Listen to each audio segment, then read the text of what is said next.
this and every Monday, 8:30 to 10 p.m. Join host Stephen Semanas and the NRP candidates as they amplify your voice. Good evening. Another Monday night, and the NRP is in the house here at Von Radio. This is Your Voice with the NRP, a program sponsored by Nevis's oldest and most transformative party, the Nevis Reformation Party. It's going to be a very exciting night. The doctors are in, so I think they'll be surgical. On my immediate right, we've got Dr. Janice Daniel Hodge, leader of the NRP, and first leader, female leader, of a major political party in St. Kitts and Nevis. And the other Dr. Patricia Bartlett, is rearing and ready to go. It's going to be a good night. It is the night before the 2022 budget is read in the Nevis Island Assembly. We look back at 2021 and we look forward to 2022, which we all know will be an election year on Nevis. Now, it has been a good past 2 weeks on the island of Nevis from a sporting standpoint. 2 weeks ago, we heard that Leroy Chapman and Tajay Liburd were headed to U.S. universities on sports scholarships. They'll be walking in the footsteps of people like Lester Blackett, the Keynes Boys, Janice Rollins, Fletcher St. Jean, and the great Jevon the Beaver Webb. What a pleasure to meet up with him late last week. And then, in this past week, we heard that 3 divisions were headed to the Rising Stars Under-19 West Indies team for the World Cup, which will be played in the Caribbean starting on January 8th. Matches will be played in St. Kitts as well as 3 other Caribbean islands. It is an outstanding feat that 3 divisions, Onaje Amory, Carlin Bowen Tuckett, and Jaden Carmichael, are in a 15-man squad to represent the junior West Indies team. And on the sidelines, sadly, is another Anderson Armadon. They will all be hoping to walk in the footsteps of Willett, Parry, Atherton, Williams, Tuckett, Morton, and Powell. But sadly, when they start play in January, the appearance, the Premier if he wants to go, the Minister of Sports Eric Evelyn if he wants to attend, Dr. Bartlett, Dr. Hodge, and myself, and cricket-loving divisions will have to travel on to St. Kitts, where matches will be played at 5 venues. That is a sad irony due to the cocky-eyed approach of sports development and infrastructural development on the island of Nevis. Only one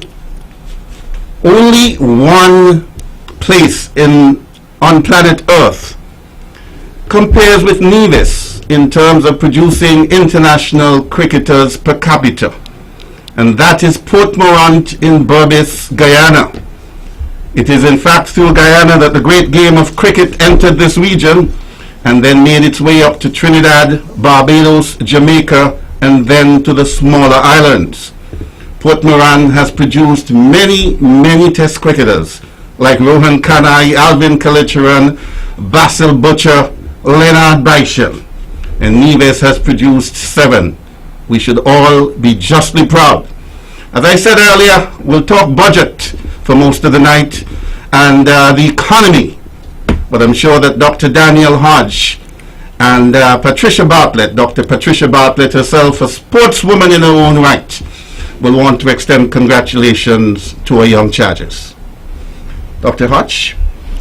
Thank you, Mr. Manos. Good evening to you and to my colleague, Dr. Bartlett, to all those listening at home and abroad. Definitely the rise and shine of our youth is something to be proud of. And as I look around our landscape and recognize how much we would have produced in terms of human development, youth development, sports development, you really cannot look around the island and see that this is an island that is so rich in talent, based on the facilities that we have here. And so just this afternoon, as a matter of fact, I was over in the Brick Hill area, and there was some concern about the old Whitehall field, and the state that it is in right now. We look at the ETW Park, and really the level of sports progress that we have here in Nevis, we really need to do much more. And when we speak about natural development of our natural resources, our athletes are natural resources as well, and we in the NRP recognize that, and that is why sports tourism is definitely going to be one of the pillars that we use to expand the tourism product and to put our people at the forefront of our activities. Thank you, Dr. Daniel Hodge, and we'll go to Dr. Patricia Bartlett. But those of you listening on radio, following on YouTube and Facebook, if you're so moved, give us a call and congratulate our young charges. We're quick to point fingers at them when they fall short of what the expectations are. They're doing great things for the island of Nevis. Give us a call and express congratulations for the athletes as well as our cricketers. Dr. Bartlett? Good evening, Steve. Thanks for the invitation to join you tonight. Good evening, Dr. Janice Daniel Hodge. I'm always tongue-tied with the Janice Daniel. Good evening to the entire listening and viewing audience. It's a pleasure to be here again.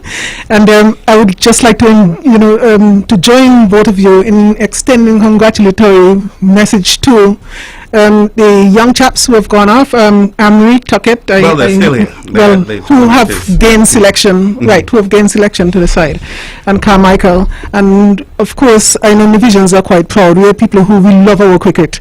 It is just unfortunate that we have not been able to excel to the extent that we can, because if we are doing all of this running barefooted, you could imagine if we had track shoes, So if only the government would invest more, in our cricket, I think we could probably have 6 at this point, and counting. But better days are yet to come, and I'm sure that NRP would follow through on that promise to make sure that the ETW Park doesn't stay there and waste away, because it's just almost an eyesore to me. I think we should have done better. We were promised better, and it's about time that people delivered on the promises. And so I'm looking forward to the NRP gaining, the seat in government, so that we can make these changes for the betterment of all our sports, not just cricket, but all of our sports.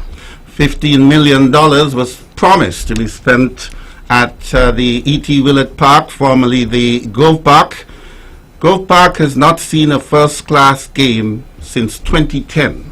The 2 last games in 2009 and 2010, the Leeward Islands versus Barbados, and then against the combined colleges and campuses. It's a burning shame in a country where cricket has been our island's game. Well, in addition to sports, it's the carnival season in St. Kitts, and as usual, Calypsonians are our greatest social commentators. They've got their finger on the pulse, the barometer of the nation. So let's go over to St. Kitts and hear what 2-time Calypso monarch, Miss Independent, has to say about the state of affairs. The economy is broken, the government stick. Can the opposition come and take a seat? The dirt is high and employment's low, and it's the poor people who taking the blow. I say we tired, we need a revolution. We just can't depend on vaccination. I say we tired, time to pick myself off the floor. Just remember people matter more.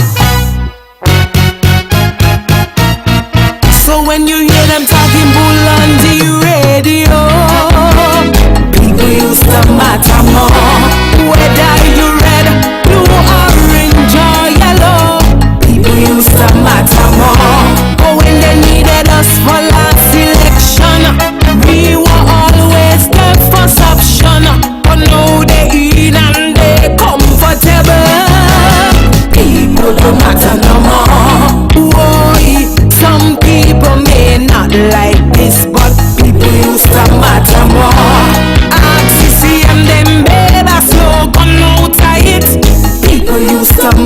more. Dr. Bartlett, I see you shaking your head, dancing, now laughing. Everybody knows you're a calypso aficionado. What do you make of that? all I say to things I just say calypso. Quite enjoyable, and it's unfortunate. I don't think she's gonna make it, because I think there were some issues related to vaccination status. I think that might just derail her, and but I was looking forward to her. I think she had a very good calypso, and like you said, people used to matter more. Things change. Yeah, I tell you, big time. Dr. Janice Hodge, what do you make of that? Well, I absolutely love the song. I love calypso as well. I can remember back in the day when Short Shirt and Swallow and these guys with their political commentary used to really resonate with me, and I'm happy to see that the calypso now, we've gone through some periods where the calypso did not really connect with the current day situation. And there's a time and place for everything. Some could be more folklore, a little bit more traditional. But she made a very good point that, people would matter until you get into government, and then you have to, based on that song, people used to matter.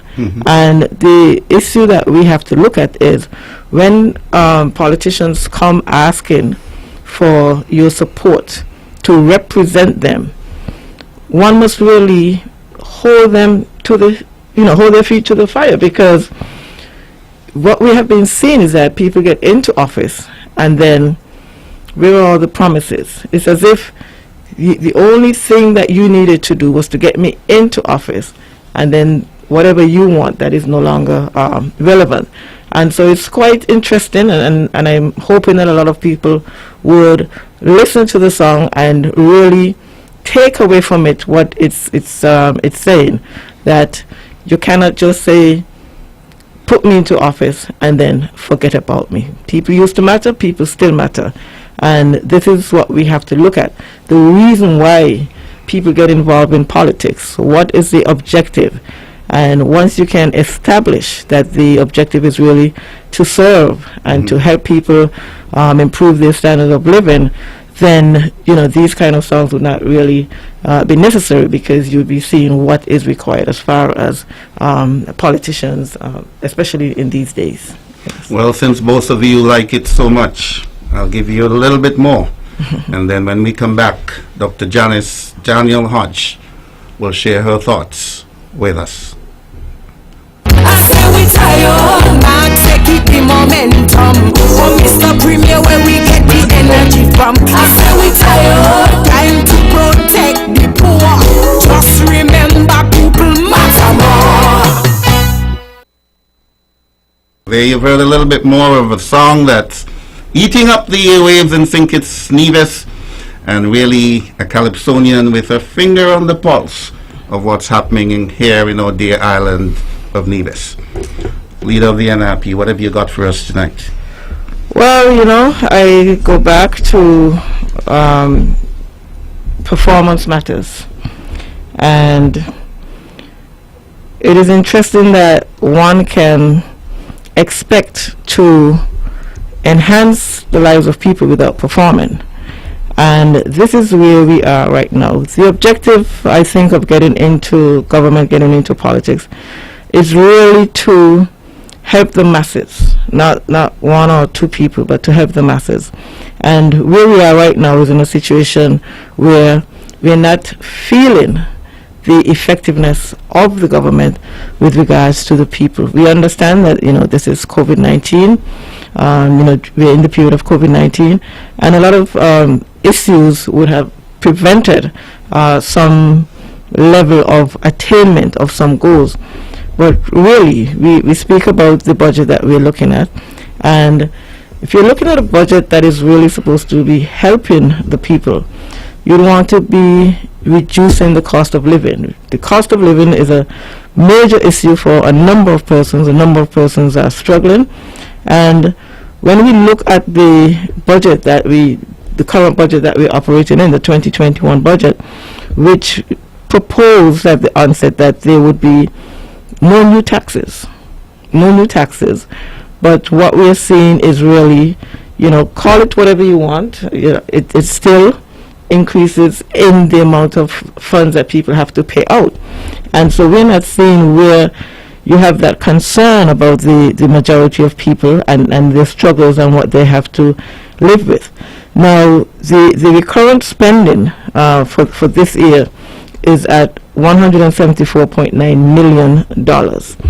However, the revenues are projected to be just about $173.2 million. That's for recurrent spending and recurrent revenue collection. And so you'll see that there is a deficit coming out of it. Now, some of the things that we look at and why we can say that song is so relevant is because if people really matter, you would see that the decisions taken by this administration would be to try to help people. And in the last year's budget, well, the budget that we're in right now, one thing really stood out for me, because we understand and we hear that this government is really a roads government. They spend quite a lot of time working on roads. And so they invested in a milling machine, $1.5 million. Well, that's capital. And what was put forward is that it would reduce the need for excavators, it would reduce the need for trucking, and in the long run it should be more beneficial to the Department of Public Works. But we know that nothing is happening in the country, and when you can see these types of decisions where we are going to invest in a machine to reduce the need for heavy equipment operators, truck drivers, etc., you can see that there's a disconnect, because timing is important. And maybe pre-COVID, when many families have their jobs and they're working, you could say, yes, government needs to try to save some money. But we know that the only thing that is happening is road construction. And when the decision is taken at this particular time to invest in machinery that's going to reduce the availability of jobs for the breadwinners, for many of the families, then you must wonder, do people really matter? Are we making decisions, or are not we? Because I wouldn't make that type of decision. But are the people really at the center of decision making? The last budget was based on a people-centered budget. But when you look at the various decisions that have been taken, you're not seeing that connection. So, do people matter more? Yes, people matter more. But in this government, it seems that only a few people matter more and not the masses. And so the song is right on point. People used to matter more.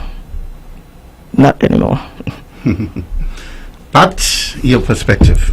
Well, it's still interesting. We're on the same line of people matter more. I hate to really continue to use that phrase, but it is quite fitting right now, because as Jenny said, what we are seeing an administration that says one thing and does something that is not consistent with what they would have said. They would have said, okay, people matter more. Okay, people matter more. And in what way do people matter? Do people matter more when every time you ask the Premier a question, what have you done with the money? The Premier says, we built roads. You ask him, what is the level of poverty in Nevis? He doesn't know. He doesn't have an answer. You ask him, what is the level of unemployment? He has no answer. He says he doesn't know. These are things that if he doesn't know, he ought to know. The Premier ought to know what is the status as it relates to poverty, unemployment, the things that matter to the average man and woman. You can't tell me that people matter more, but when I ask you for an account of what you would have done with the money, instead you enhance the lives of the people, make them or put them in a better place than you found them, you're telling me that you built roads. So really, what matters? People matter more. Well, it's interesting because we're saying that we're going into another budget. And if you look at the themes that have been proposed or have been laid out for each budget from since they took office, and I'm not going back to Van Samley's time because he already gave an account for what he would have done, so I don't want to be dragged back that far. I just want to focus on 2018, and if I may, please just humor me a little bit. I want to just read for you some of the themes that, because there's a lot of fancy talk, and we're not likely to hear anything different coming next budget, Tomorrow. Is this, yes, is the same thing, is just wrapped up different words, Here this one, in 2018 it was, the theme for the budget then was stimulating innovation, creativity and diversity, all in capital letters, towards improving socio-economic outcomes. In 2019, they said, the theme was harnessing the synergies of innovation and entrepreneurship while increasing global competitiveness to achieve our socio-economic goals. In 2020, that is, they presented it in 2020, talking about the 2021 cycle, it was rebuilding our economy, a people-centered approach to economic recovery. And I'm like, these are just fancy words. And every year they just play with these words, present a budget, and when you look at the budget address and you compare it to the actual estimates, you're wondering, is it really targeting the people? It is not a reflection of a budget that really thinks about sustainable development. And in the NRP, you would keep hearing us say, and it's not because the leader was a professor, but you will keep hearing us say that we are going to pursue the sustainable development goals. Whatever gains we make now, we must be able to pass them on to the future generations without compromising their ability to advance themselves. So we have to create an enabling environment such that all of our people, not just some, all of our people ought to be able to benefit from this budget that is being presented. It cannot be a budget that is presented just to maintain the status quo. So the Premier can't come and say, or ought not to come and say to us tomorrow, that when he's presenting a budget, he want to make sure that all the civil servants are being paid and all of the hangers-on are being paid. That cannot be the function of government, just for you to maintain the status quo so that some people could eat, and in the meantime you have people who are going to bed hungry. We have to start getting serious about the budget, and when we create a budget, it must have goals and objectives that reflect what we really say, that people matter.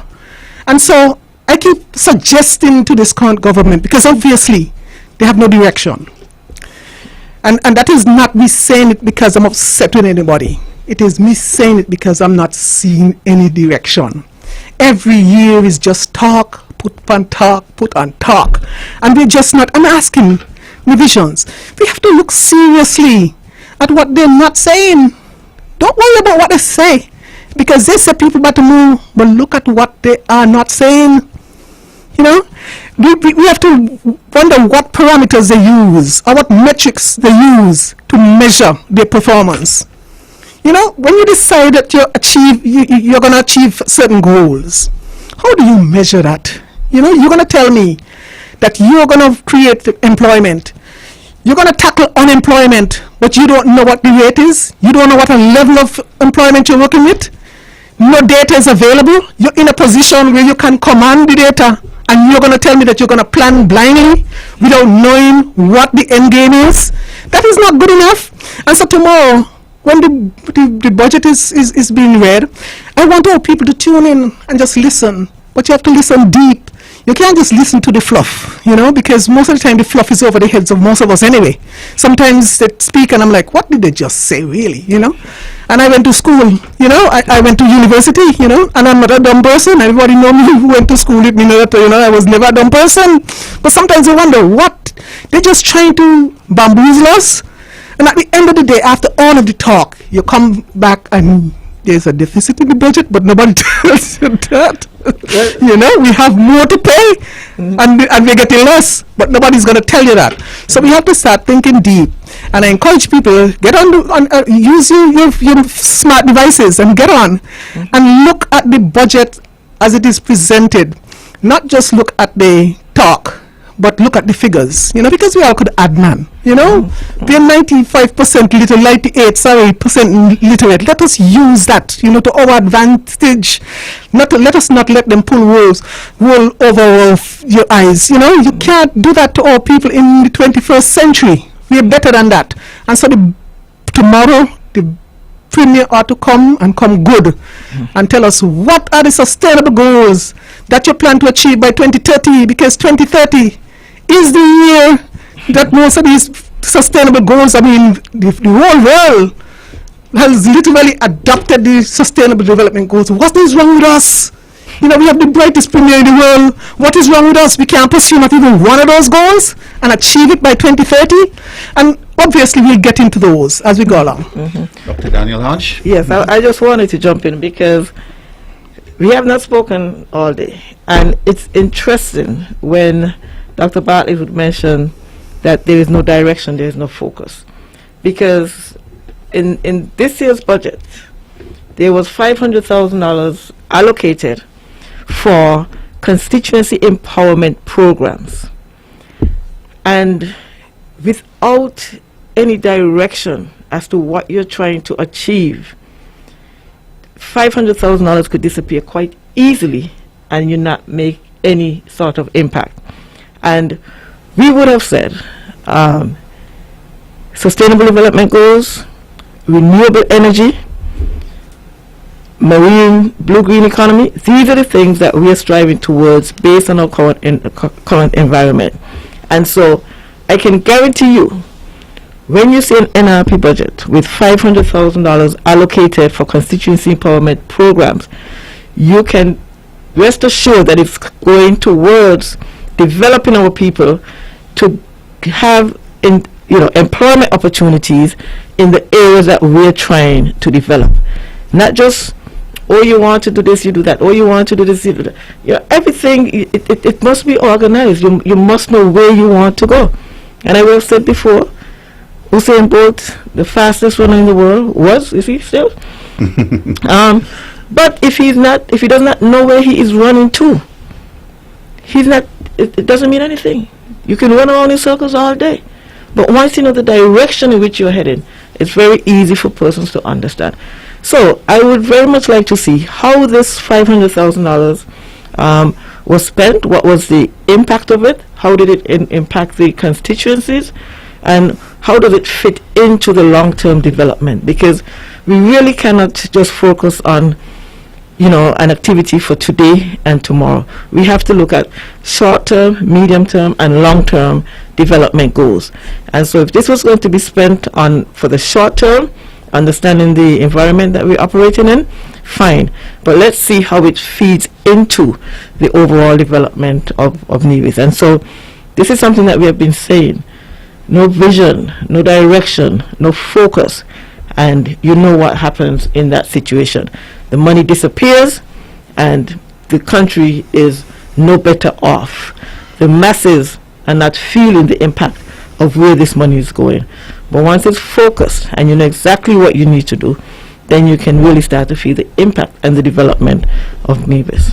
It's 1 minute moving up on 9 o'clock, and you're listening to Your Voice with the NRP, and we've got with us leader of the NRP, Dr. Janice Daniel Hodge, and Dr. Patricia Bartlett.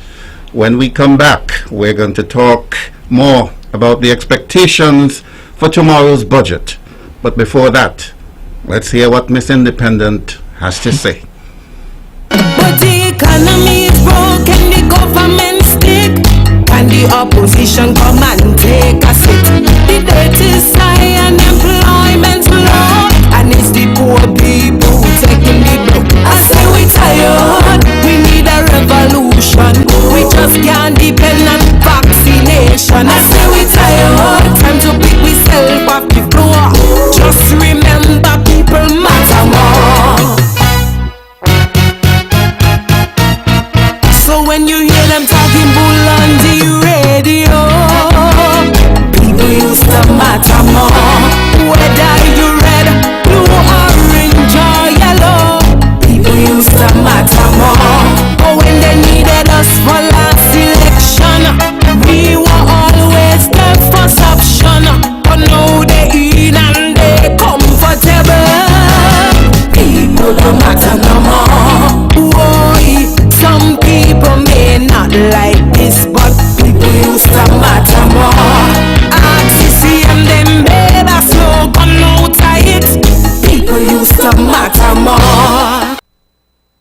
is your program, your voice with the NRP. And whether you're from the heartland of Brown Hill or over in St. James, Gingerland, Charlestown, we want to hear from you. The numbers are 469-1616, 469-1700. We share ideas, but we want dialogue as well.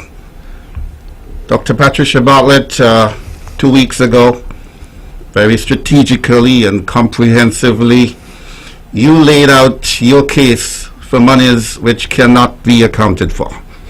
The Premier had said previously it's our money and he can squander it if he wants. The spender-in-chief has been scrambling these last 2 weeks. He hasn't quite matched up. The numbers don't add up. Do you expect to hear different tomorrow? Honestly, I would like to hear different tomorrow. Honestly, I don't think we're going to get anything different tomorrow.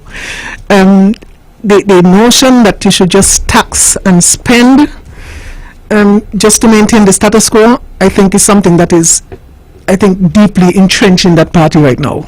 You know, because if you look at what has been happening since 2013, okay, when the previous or the former Premier was there, Mr. Amri, he tried a bit, you know, to pull back on the reins, you know, and it would have been, you know, 1 year he might have spent a little too much, and then, you know, the next year he kind of tightened up things a bit. So he was good about things like that. But after 2017, we started to just spend and spend, even though we were getting much more support than even Mr. Parry used to get, and I really don't like to go back that far. But notwithstanding, I would have already done that. But it is just to show you how people sometimes spend without any regard for goals and objectives. They just spend it because they have it. You know? And I don't think that the Premier is mature enough at this stage to do anything differently. Hold it there, Dr. Bartlett. I think we've got our first caller on the line. Good evening, caller. Yes, good evening, Mr. Manners, and I want to say a special good evening to the rest of the panel. We are discussing budget. Mr. Manners, I am in the division and I has to work to put bread on my table. When construction is booming, I'm a part of it.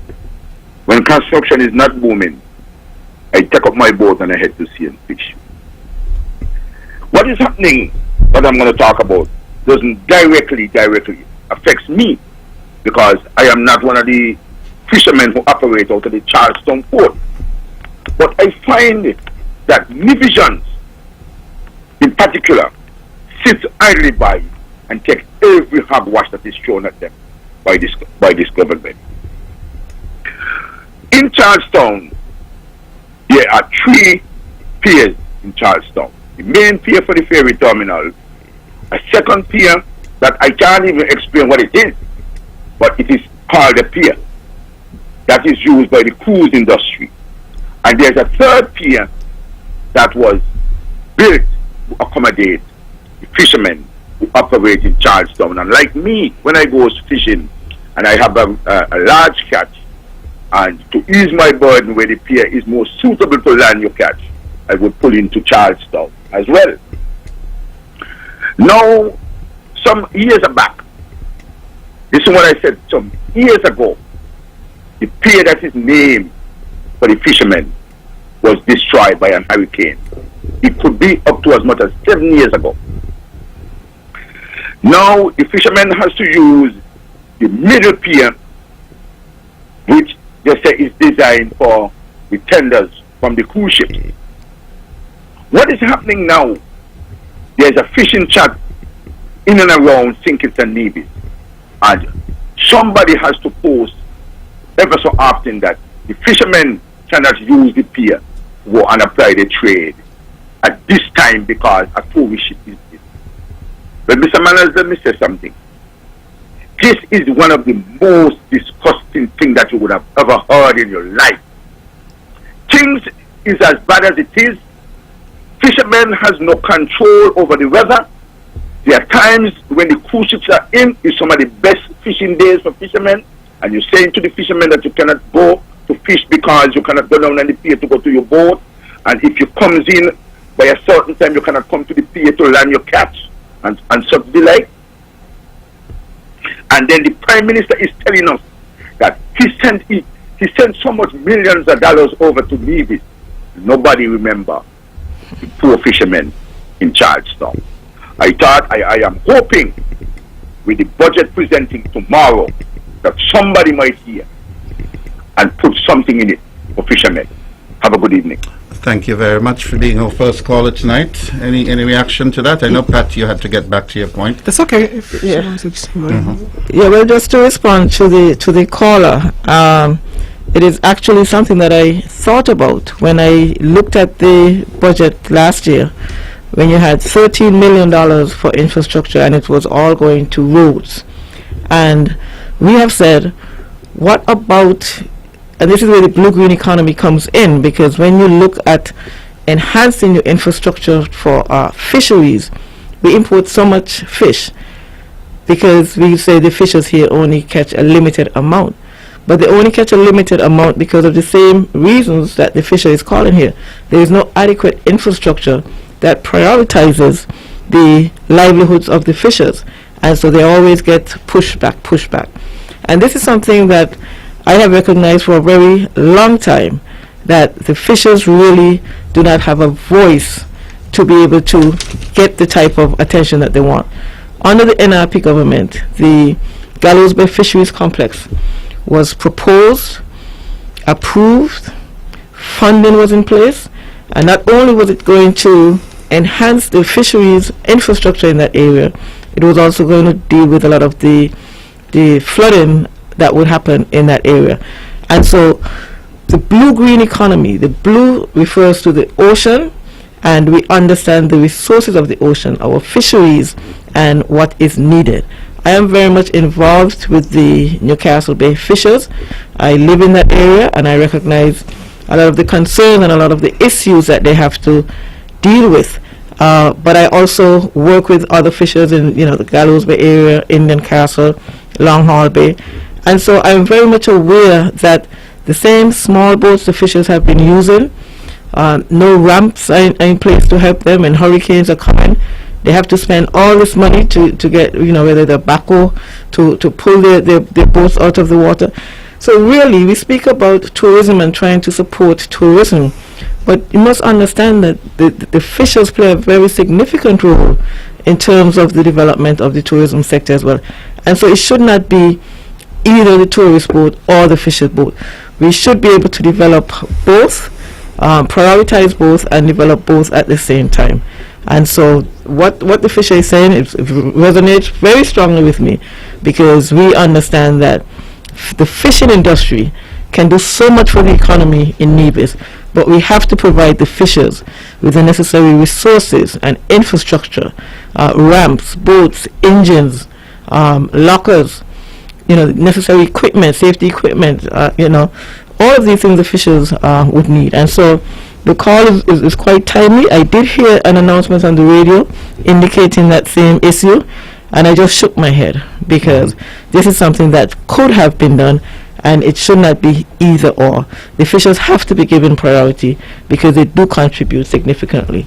You're listening to Your Voice with the NRP, an exercise in democracy. We've had one caller to date. We want many more. Call us at 469-1616 or 1700. Pat, back to you. Yes, if I may just chime in just a bit on the interest of the caller that just called about the fishermen. This is just really a reflection of the lack of planning, and that is one of the things that I've been most disappointed in this particular CCM government about, the lack of planning. And if you plan, and people who plan well, you must have a contingency plan. So even if the fishers couldn't use this pier, you should have provided something else for them. And I think that they were tossing around this idea about creating a marina, I think down by the West Haven area. Government should have already paid for that land. That's another different, topic. I guess we can set aside that for another night. But that in itself, is an ideal thing that was birthed with the NRP. They came in, they at first tried to fight it down, then they finally slipped it into a budget and said, okay, we're going to have this development plan, the same boardwalk idea and marina and all the rest of it, so that these small tenders could come there rather than to be competing with the fishermen. Nothing has happened. Almost 10 years now, and nothing has happened in that regard. And so fishermen are left to feel as if they have no place in this economy. So people also matter more. But anyway, going back to the point that I wanted to make, though, as it relates to the budget tomorrow, what I would like to see, like I said before, and I think that it bears repeating, one iteration after the other, I would keep saying, we need to establish goals that are achievable. We need to plan. And one of the things that I would like to see, and I think Janice would have made reference to it, Dr.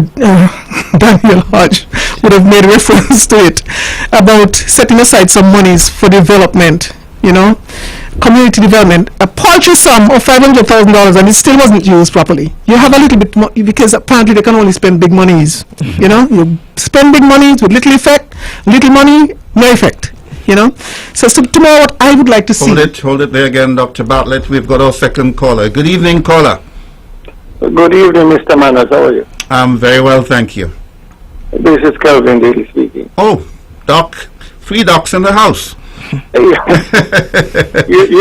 the topic comes about the fishers, the plight of the fishers, I can't resist. I know that. The temptation to put in my 2 cents. Good evening, Dr. Hodge and Dr. Bartlett.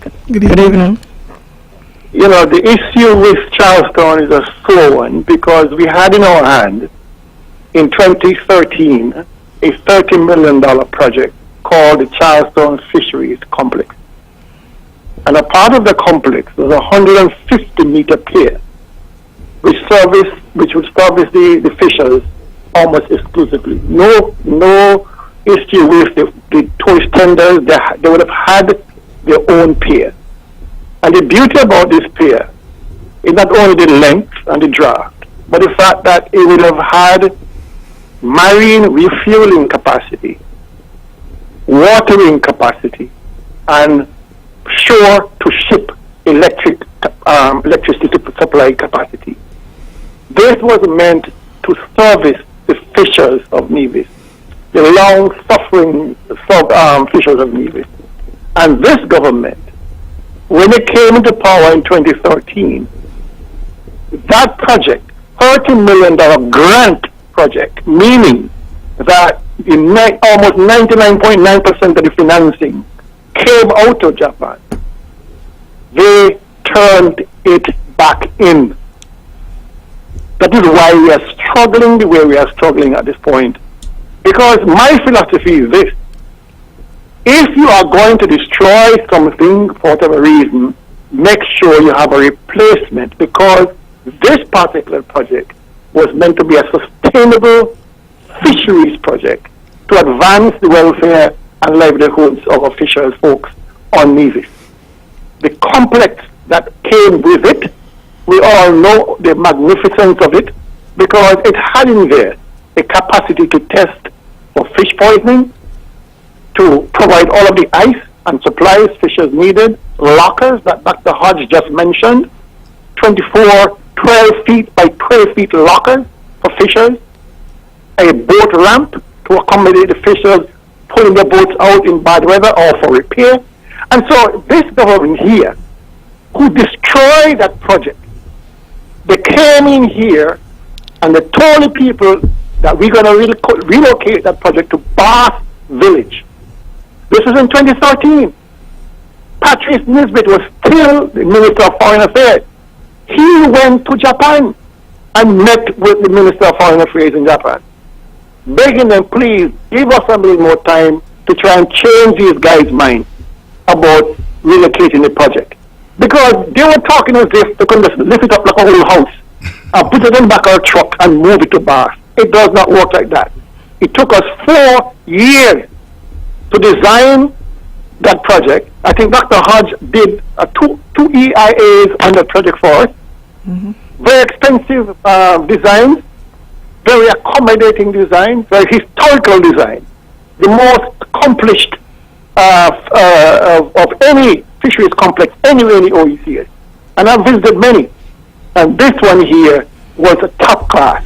And this government must be held to account for why they destroyed the project.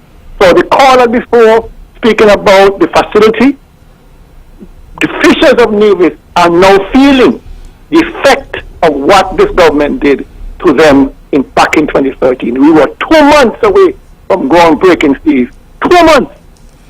And this government here decided to pull the plug on a $30 million project.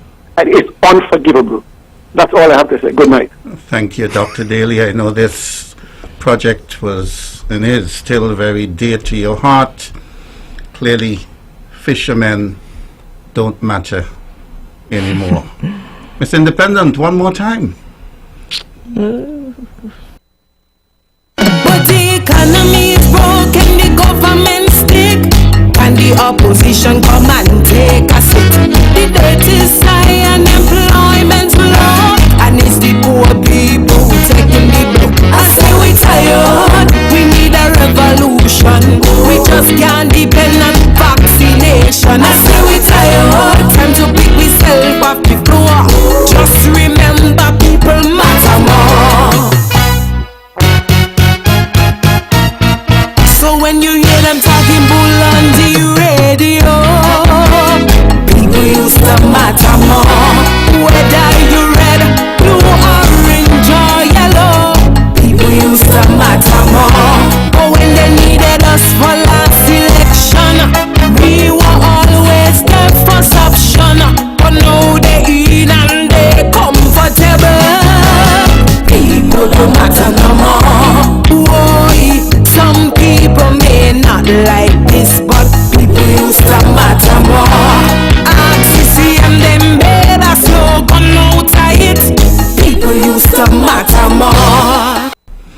Dr. Bartlett, you've had to put your thoughts on hold on 2 occasions. Go on it again. That's fine, because this show is the people's show, you know. It's their voice with ours, you know. And so I really was stressing the need for this government, or any government coming into seat in Nevis, to focus on the sustainable development goals. And we want to start with no poverty. No poverty is not a hard thing. It's not a hard thing if we are being fair and really decide that people mattered. So I need to see policies that are serious about changing the dynamics. It can't be fair that we have all this inequality and inequity in the system. And there's a sustainable goal that I think speaks to that as well. The 10th, I think, is the SDG number 10. Speaks to reducing inequality. So when the budget is laid, I need to see something that seriously addresses lifting people out of poverty. We must be able to train our people. We must be able to recognize what the problems are as it relates to women and children who are the poorest. The Premier must recognize that St. John's Parish, and I've said it before and I'm going to say it again, is the poorest parish in the whole of St. Kitts and Nevis, and he lives there. So he ought to be able to connect with the people if he says he's of the people. So I need to see programs accompanying this budget, or budget allocations, that at least indicate to us that they're serious about changing the way things are done. When we talk about inequalities, we're talking about things like opportunities not being extended fairly to everyone. People being picked and chosen because of their affiliation or their color or even their origin. Because it seems like poor divisions, and I have nothing against foreigners who come here. I love foreigners. I have friends who are, I have people who work with me, and I have nothing against them, and I'm trying to reach out to them to tell them what you're being fed every day about NRP not liking foreigners is a myth. Nothing ever talgo so. It is true that maybe someone in the past might have misspoken and said something that may have offended some people, and for that I apologize. But we need to look beyond that, and we need to make sure that the opportunities, the socio-economic opportunities are created for all of our people. I looked at the budget from last year, and when I see that the Premier would have allocated monies for an advisor, to the extent that this advisor, who doesn't have the requisite training to be in that category, because I really believe that when you reward people, it should be based on either the educational level of achievement. So all doctors across the board, whether you're in agriculture, you're up at the hospital, you're in teaching, once you would have achieved that level of education, I think all should be paid on the same scale. That is just what I think. And so it's either on your educational level or on your skills level. And I think that should be fair. But it cannot resonate well with me if you're going to take somebody and decide that I'm going to use this person as a candidate, and you're going to pay them at the same level that you're paying your highest paid civil servant. That must be a slap in the faces of the people who went to school, spent 10 years, and some people even specialize, And you're going to tell me that just because you want someone to be a political candidate, you're going to handpick that person as an advisor to do what? To do what? In the framework of what we said, development framework, what is she going to advise you on that you cannot get from the people who went to school for that? And so he would have paid a candidate at the highest level of the chief secretary, And people, these things are there. You can go and access the budget and look at the estimates, and it is there spelled out for you. You don't have to guess as to how much she's getting. You would have heard us say it, but it is there. If I had the capacity to share, I would put it on the screen. But it is there that this person is being paid at the same level of the permanent secretary of finance. You understand? How could you do that? That is just an abuse of power. And the Premier has gotten away with these kind of things, and this thing ought not to happen. We're not supposed to be hand-picking people, and it's not only there that has happened. There are other areas that we are seeing, interference, the political interference in the civil service, to the extent that people are being rewarded just based on their color. And I don't think that is something that I want to see in any budget tomorrow. I don't want to see any budget tomorrow that presents to us a candidate in the form of an advisor being paid $100 and something thousand a year, because that does not, I think, sit well with me or a lot of my visions. And as it relates to reducing inequality, how could you tell me that it is equal or that is fair for you to pay somebody like that just because you want to propel yourself into government? No, that can't be fair. And that is why I think the Premier cannot account for a lot of the money that he's been spending. Because after spending over $200 million every year for the past 4 years, we still have not achieved much. And every time you ask the question, it's like, oh, we built roads. But when you ask for accountability, you tell me he spent $7-point-something million on road in Brownhill and some other place. Now, where the rest of the money gone? And we have to keep asking the Premier where the rest of the money gone, because even when we look at the budget tomorrow, we're not going to see the full extent of it. When you look in the budget tomorrow, you're not going to see the $20 million that it has been alleged has been borrowed to pay for the diesel generator, So these things, we have some hidden debts that we don't even know about, and that's not going to be reflected in the budget tomorrow. But we need to see these things. We need accountability. We need transparency. So when the Premier comes tomorrow, I'm hoping that he would make sure, if somebody would have put an advisor in the budget for tomorrow, please cross that out, because we cannot afford an advisor tomorrow. We just cannot afford an advisor when you have people who are working hard and they're stuck because since the COVID has been an excuse, really, they cannot get an increase. They can't get their increments. People who have been getting traveling allowances, who genuinely have to travel to be effective in the jobs that they've been placed in, their allowances have been, their travel allowances have been cut by 50%. Other things are happening. Other people have to take the squeeze. And if you look in the budget, you see some kind of titles inside it. They're like, really, that person exists, or that, in Nevis. But the budget is inflated to the extent that you sometimes can't make sense as to what it is government wants to achieve, because no goals, it is not geared towards achieving any particular goals. And so I want to keep the Premier in line. I want to suggest to the Premier that he has to start to focus on the sustainable development goals, and some of the low-hanging fruits would be things like the first two, which is no poverty and no hunger. We want zero hunger. Nobody's supposed, after spending $200 million that is just the recurrent expenditure, after spending that kind of money every year, we shouldn't have anybody in Nevis going to bed hungry. And so we need allocations to the social services to be increased so that we can take care of our people who are suffering. Because it is not right that we are building roads and you have single mothers and children who are struggling and have been struggling for the past 18 months and likely to continue to struggle some more. Dr. Daniel Hodge, as we try to ease our way out of COVID-19, try to make some recovery to the economy, and put in particular our women folk back to work, because Dr. Bartlett mentioned roads. Mostly men, if not 100%, are hired on roads. The women folk in Nevis have taken a big hit. Nisbet Plantation, of course, the Mount Nevis, Four Seasons, reduced numbers. They have really had a very difficult time.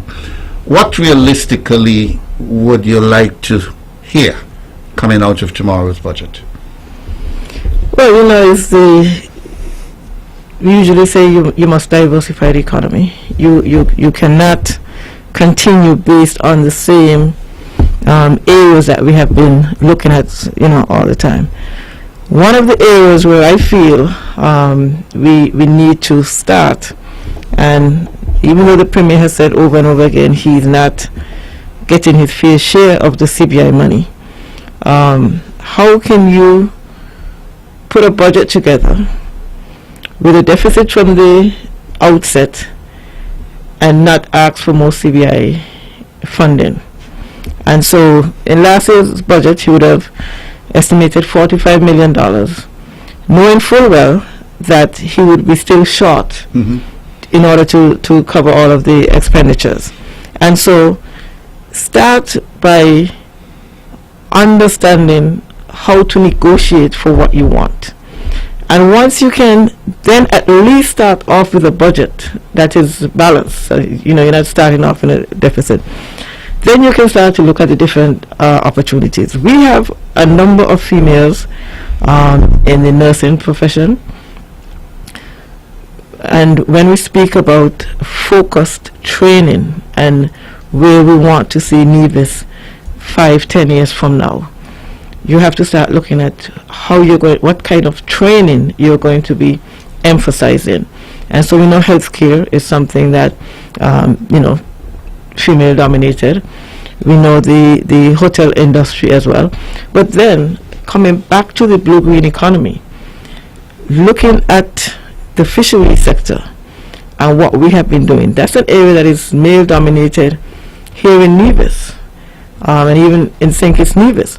But when you look to other parts of the world, you see a lot of women folk involved in fisheries, because it's not simply the type of fishing that we know, the strenuous activity with fishing. There are fish farms that you can develop, and women, youth can have employment in those areas. So it's really looking at how you can diversify and not focus in this one particular area. We have a number of issues with regards to climate change adaptation, climate change mitigation. And so looking at these different areas as to how we would want to protect our environment, so to speak. Now, the Premier would have mentioned before that their commitment to the environment is simply to support Plastic-Free July and also to support the elimination of single-use plastics. Now, there's so much that can be done in the area of environment, finding uses for different, pollutants, finding ways to ensure that our forest is maintained, finding ways to ensure that, even coming back to our fisheries, that our ponds are replenished with fish. And so creating these different areas and different means of creating employment, these are things that we would want to see. We spoke about the sports tourism, heritage tourism. These are areas that we have natural resources that just really needs to be harnessed, and with a focus as to what we would want to accomplish. If we look at all of the different sports that we have here on Nevis, we have the drag strip, we have cross channel swim, we have the half completed Mundo track, we have football, we have cricket, all of these sports. But you're not seeing Nevis recognized as having all of these different sporting activities. The horse racing that we had here was, pretty much allowed to just, disappear. And so if we focus and we say, listen, we now have sun, sand, and sea tourism, but we can do so much more with regards to sports tourism. We can do so much more with regards to heritage tourism, research, etc. All of these will be creating job opportunities where you can have equal access for both men and women. And like Dr. Bartlett would have said, what is important is that everyone knows this is a requirement for this job, and you file an application, and may the person who has the best qualifications, the most experience, whatever the criteria is, everyone would know what is required. And so at the end of the day, you eliminate that situation where people feel that people are handpicked for certain areas. And so we must standardize, not just for employment and human resources, but also for procurement of services, goods and services. Because Hold it a minute, Dr. Daniel Hodge. We've got another caller. Good evening, caller. Good evening, Mr. Manners, and good evening to the doctors in the house, Drs. Bartlett and Hodge. good evening. Moderator, I just want to identify with the comment made by Dr. Bartlett earlier on the question of equality and poverty, and to basically suggest to the people of Nevis, if you run a government anywhere in the world, development economists ask that those two fundamental questions that Dr. Bartlett mentioned. One, what is happening to poverty? If poverty is increasing under your watch, time to leave this, it's time to go home. Second, what is happening to inequality? If inequality is increasing under your watch, it means the government is failing. Inequality of opportunity, inequality in terms of income, inequality in terms of access to opportunities for personal and professional development. And so those two questions, and they are connected to the Sustainable Development Goals. They were part of the Millennium Development Goals. I wrote the Millennium Development Goals for St. Kitts and Nevis for 2015 up to 2015. And so we ought to have reached this stage now where we would have eliminated poverty.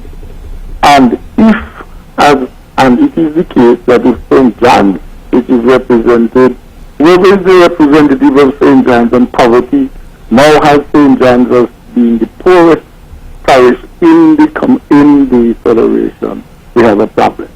So I think we have now, as voters in Nevis, to move to a different level to answer those questions, not about emotion anymore, but if poverty is increasing and inequality is increasing, the government is failing. So I just want to underscore those points and to ask the public to act accordingly. Because if the poverty is increasing, it very well means that the people in the community are themselves experiencing poverty. And if inequality is increasing, it must mean that the people in the community are experiencing the inequality. And the physical quality of life index hangs on poverty and inequality, education, which affect education and longevity. So, there is the case for the voters whenever the bell is rung in St. John. Thank you very much. As you have said, Dr. Daniel Hodge, change must come. If you're out there at home listening, as we know you are, you're overseas, you're driving your car, give us a call, 469-1616-1700. Tell us how you're feeling the squeeze. Back to you now, Dr. Hodge. Yes, so with regards to the, as Dr. Bartlett mentioned, the, erase all poverty, erase hunger, and there are 17 SDGs. And with regards to renewable energy, now this is something, some people may ask, how does that impact me directly? And I received my neglect bill the other day, and the surcharge was almost the same amount as usage. and so when we recognize that the cost of living for the masses, there are many persons out there who cannot pay their electricity bill because we cannot control the cost of oil. We cannot control the cost of it being shipped here. We cannot control when the sun will shine, but it is free. We started the wind farm that provided some electricity into the grid.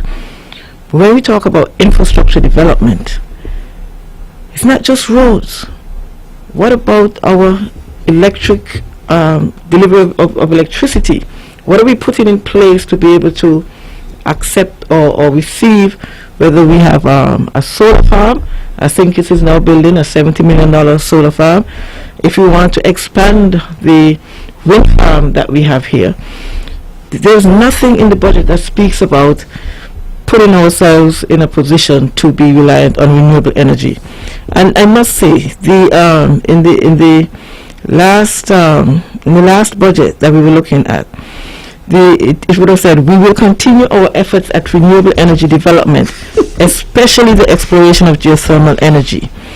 He went on to say that discussions with financiers are finally at an end stage. But you see nothing in the budget that speaks about renewable energy, nothing that speaks about geothermal energy. And so, as Dr. Bartley said earlier, things are just put in the budget because they feel this is what people would want to hear. Now, if we realize that we have sat this long and we have not advanced geothermal energy, St. Kitts has moved on. If the government realizes that this is not feasible, come and say to the people, these are the studies that we have done. This is where we are right now. We understand the importance of renewable energy because the renewable energy is not just a project. Renewable energy allows people to have better lives. Allow your electricity bill to be less than your rent and less than the mortgage that you have to pay. And so right now, it is as if there is no care about the cost of electricity. It keeps going up higher and higher. We keep buying new diesel generators. And so we're not seeing where the investment is being placed to help to reduce the cost of living for people. Small businesses complain severely about the electricity bill. It is one of their highest expenditure. But what is the government doing with regards to addressing this? Considering where we were with renewable energy, considering that we're a small island, 12,000 people, it is very easy, very practical to be able to provide renewable energy to all of Nevis in a short period of time. But the focus is not on the people. What we say, people don't matter anymore. People don't matter anymore. Because you must look at these projects as a means to be helping the people. That this is the role of government, to make people's lives better, easier. But we're not seeing where these are of any concern to the government. And again, you look at minimize reliance on fossil fuels, more dependence on renewables, and this is one of the SDGs. And so it is very clear, once you have that framework upon which you're operating, you tick off. Now, the same way you could take a loan to buy a diesel generator, where was the effort if you say geothermal, the problem is financing. How much more money do you need? Where are we in the process? At what point do we say we call it quits? And as I mentioned before, there's a Green Climate Fund that has allocated $26 million to St. Kitts and Nevis. Now, I have not found additional information to see exactly where that money has been spent. A while back, there was some rumor that St. Kitts was exploring geothermal energy. Now, again, we're speaking about representation of Nevis. If some of that money went into exploring geothermal in St. Kitts, when Nevis was already advancing geothermal, then what is discussed at Cabinet when these monies become available? And so if it is that there's no capacity in St. Kitts for geothermal, why they have now moved to solar, what is our position here? You're not hearing anything. Well, in fact, at the press conference, he tried some gymnastics. He knew that the question of geothermal was coming, and he basically said, not because we bought the Wasilla engine, doesn't mean that geothermal is dead. And then when reporter Monique Washington of the St. Kitts Nevis Observer pushed for something more specific, he said another 15 months.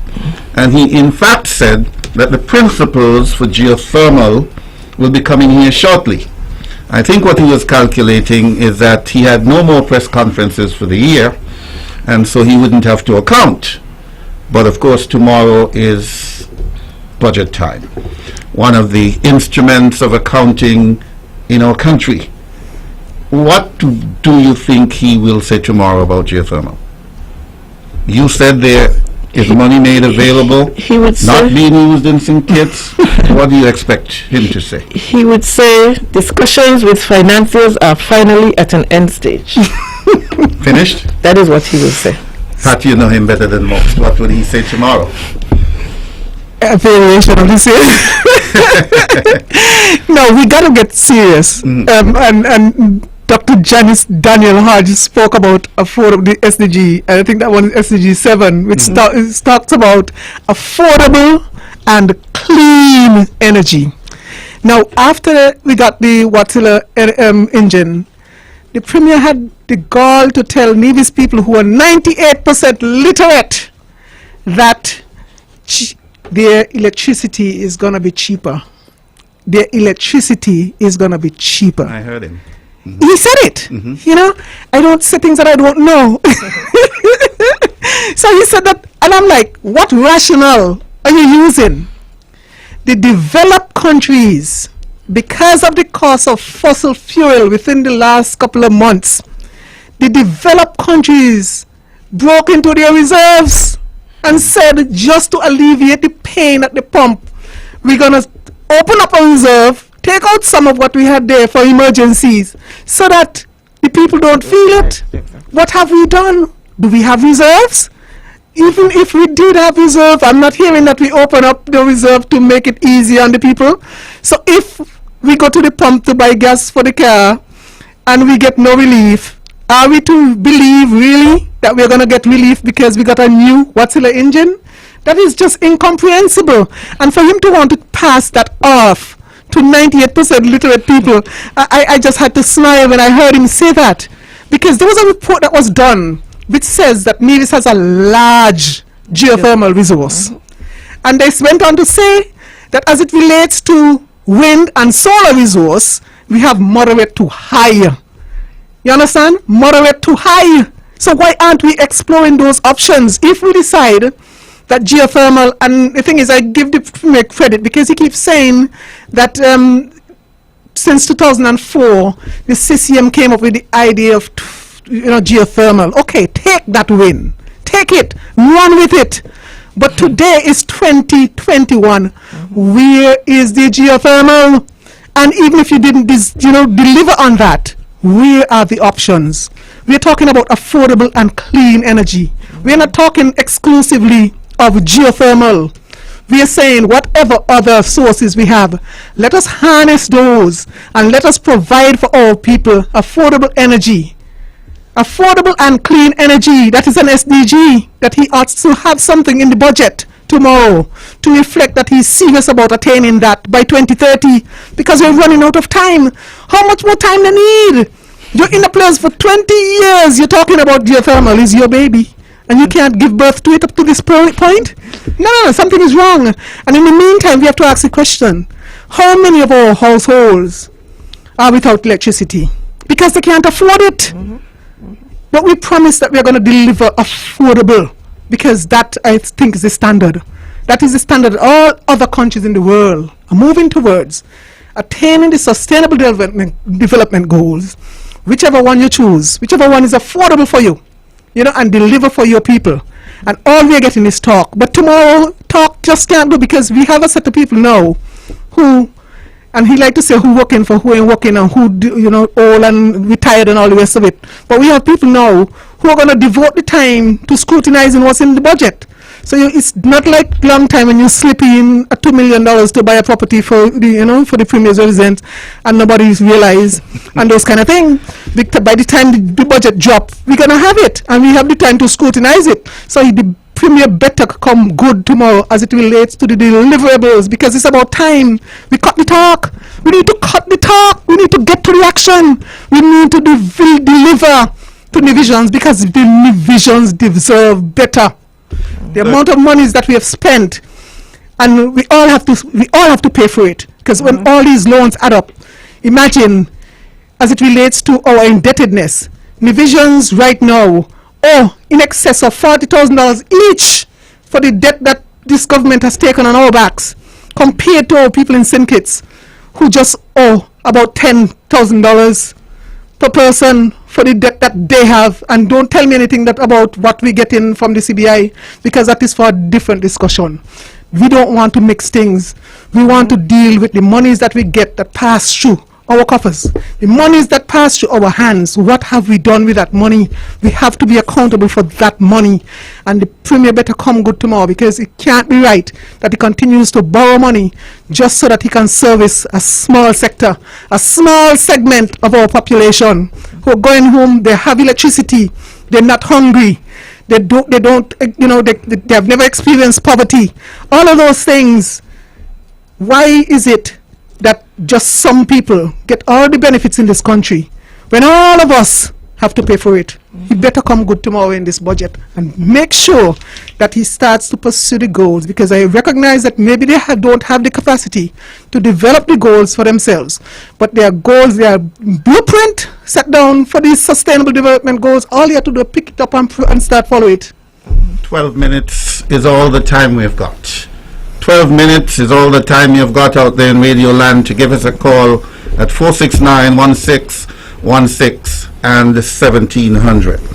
We're going to hear from Miss Independent one last time, and then when we come back, I'll throw some ideas, some areas I would like to hear about tomorrow.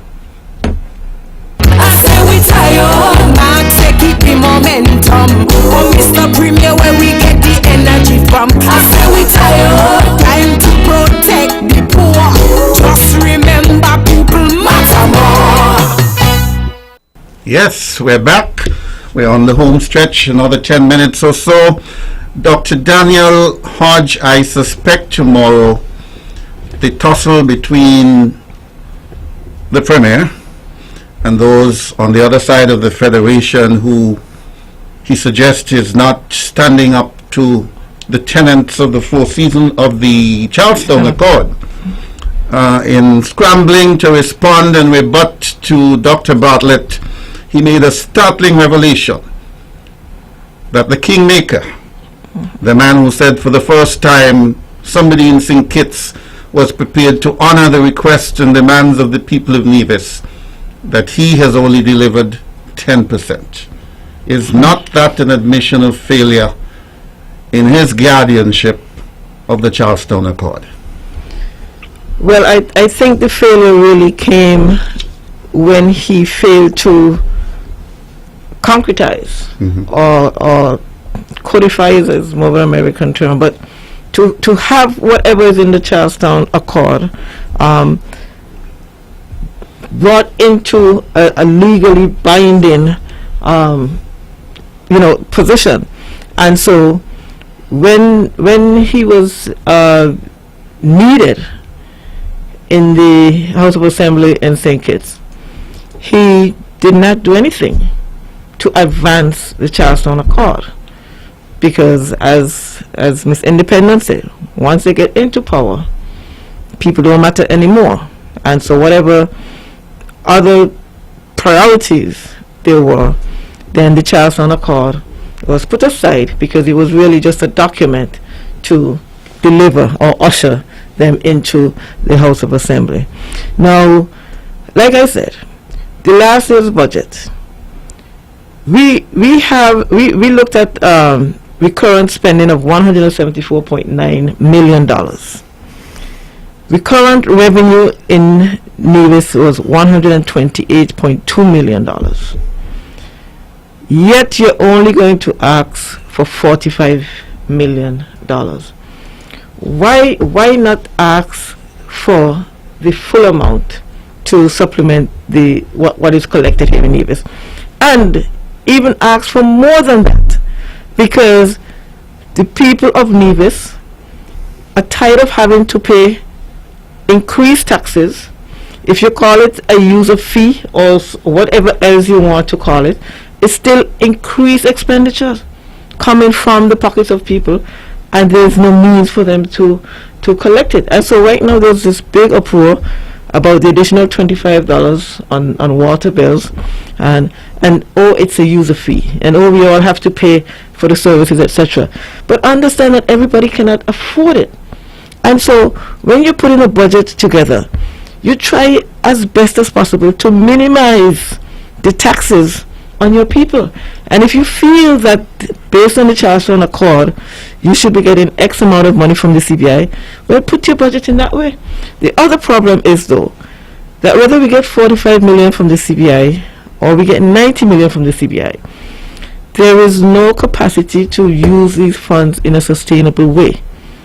And so building roads and walls and feeling that we're doing something good, how does that generate revenues? Where is the revenue generation activities that you need to have? And so you get $45 million, you take 10 million, and you develop in a way that you can create jobs and get some people up and going so that they can continue to contribute and grow, support your entrepreneurs, small businesses, allow them to expand, and these sorts of things. And so, colossal failure, yes, because we do not know how much we're supposed to be getting. We're asking for less than we should be getting, and when we do get what we get, we're not able to utilize it so that the people of Nevis can benefit. If some of this money even went in to help to cover the surcharge on electricity bills, that is not sustainable, but at least it would help the people in the short term while you work out your long term with your solar and wind and geothermals, etc. Dr. Bartlett, Indian Castle wants a thriving agricultural station, the one and only that has been promised. It has been said that if they don't have the money by December 2021, they should be on their way. There was no mention of that on his calendar of events at his last press conference. Do you expect to hear about one and only tomorrow? No, I don't expect to hear about one and only tomorrow, because I know that we would have criticized that last time and talked about the two and only and three and only, the other onlys. I really don't know where you would be going. It's about time they start thinking seriously about diversification, because this is something that divisions, because we're so bright, we're 98% literate. Divisions have been talking about that, This is not the first time we're hearing about diversifying. Since we were growing up, our grandmother used to say, do not put all your eggs in one basket. And we see where tourism is very vulnerable to all the vagaries out there, whether it is disease or whatever you name it, anytime something happens, it is likely to disrupt. People have less confidence in traveling and all the rest of it. It is likely to impact on us in a negative way. And we've seen that not just because of COVID, it has happened time and time again. Is it almost like a cyclical thing for us? When it's not one thing hitting us, it's something else. And tourism is always at the forefront, and then we all suffer. And so I need to see something in the budget that suggests that we're ready to take that leap, to start diversifying in a serious way, that it could impact on the industry. I don't expect him to come tomorrow with no more one and only talk, because that is just talk. And if you look at the budgets going back, you always see mention of these things, and then nothing whatsoever is done in the interim. From the time they report on it until they come back to you again, another cycle, you just hear it shrouded and presented in a different format. And I don't want to hear that tomorrow. I don't want to hear anything about one and only tomorrow. Well, you'll hear for sure about the Pinnet Beach Park. Every day there's a hub of activity there. And I must admit that area is developing into a very nice area. Thanks, of course, to your brother, Dean Daniel, who has done a wonderful development there with Belmont Gardens and residences. And the Pinnis Park is looking good, aesthetically pleasing. But will it be the answer to our woes? Nobody has told us how many people it will employ. We've got just 2 minutes left. Give you 10 seconds to say your final goodbyes, Dr. Bartlett, and the same to you, Dr. Daniel. And we must go out with a beautiful song by Miss Independent. Well, I'm not sure if I'm going to get the opportunity again for this year, so I would just like to take this particular opportunity just to wish everybody a Merry Christmas and just stay safe. We will need you back here next year. Dr. Daniel? And quickly, I would just say our overall objective is to try to be as self-reliant as we can be. Like Dr. Bartlett, Merry Christmas to everyone. I may be back, but wishing everyone a Merry Christmas, and come back to see what the budget looks like. You've been listening to Your Voice with the NRP, your program, sponsored by the Nevis Reformation Party. Over and out with Miss Independent. Good night. But the economy is broken, the government stick, and the opposition come and take a seat. The debt is high and employment's low, and it's the poor people who taking the blow. I say we tired, we need a revolution.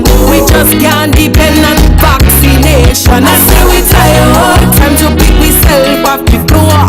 Just remember, people matter more. So when you hear them talking bull on the radio, people used to matter more. Whether you red, blue, orange or yellow, people used to matter more. But when they needed us for last election, we were always the first option. But now they in and they comfortable. People don't matter no more. Why? Some people may not like this, but people used to matter more. RCC and them better slogan out of it. People used to matter more. Your voice, your voice, your voice with the NRP. This and every Monday, 8:30 to 10 p.m. Join host Stephen Semanas and the NRP candidates as they amplify your voice. The views and opinions expressed on the preceding program were solely those of the participants and do not necessarily reflect the views of the Nevis Broadcasting Company Limited or its advertisers. With all the power from the tower, this